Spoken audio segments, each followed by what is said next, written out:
In the deep waters of the global shipping trade, one name carries more weight than most: Evangelos Marinakis, a man who controls a fleet of over 150 vessels, a media mogul who dictates the news in his native Greece, and a political force who doesn't just influence power, he sits in the room where it happens. But to the world of football, he is the man who woke a sleeping giant. From the shores of Piraeus to the banks of the River Trent, his ambition is as vast as the oceans his ships cross. But with that ambition comes friction, controversial, polarizing, and unapologetically aggressive. This is the story of the man who bought Nottingham Forest and then tried to buy the Premier League. Welcome to the Dark Ledger. Marinakis didn't stumble into wealth. He was born into the salt air of the shipping industry. His father, Miltiadis, was a ship owner and a politician. But Evangelos took the family name into the stratosphere.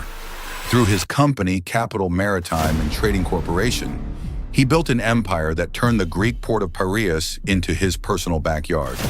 But for the heads of finance, the real story is on Wall Street. Marinakis is a master of the public markets. He is the force behind Capital Clean Energy Carriers Corp, traded on the NASDAQ under the ticker CCEC. With a market cap hovering around $1.2 billion, this is the engine that fuels his global ambitions. He also serves as the architect behind private entities like Capital Ship Management, controlling a massive fleet of over 150 vessels. But shipping wasn't enough. To truly control the narrative, you have to own the microphone.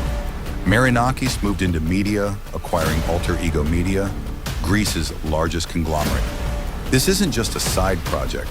It's a powerhouse that includes Mega Channel, the country's most watched TV station, along with Tuvima and Tania, the historical newspapers of record. In Greece, he is more than an owner. He is an institution. When he walks into a room, the air changes. He is a man used to getting his way, and in 2017, he set his sights on a fallen English icon, Nottingham Forest. At Olympiacos, Marinakis is more than an owner. He is a record breaker. As of early 2026, he has become the most successful president in the history of Greek football, lifting 19 major trophies since taking control.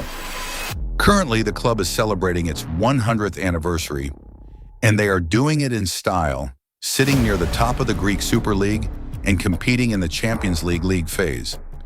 But this dual ownership brings a unique legal headache. UEFA regulations are strict. You cannot have two clubs competing in the same tournament under the same control. As Forest climbed toward the European spots, Marinakis had to perform a legal dance, placing his shares in a blind trust just to stay in the game. But while his Greek empire is a model of stability under José Luis Mendilibar, his English venture has been a shock to the system.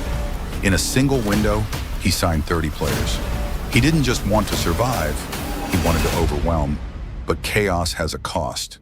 The sacking of Nuno Espirito Santo, a man who delivered Europe but failed to deliver eye-catching football, divided the fans.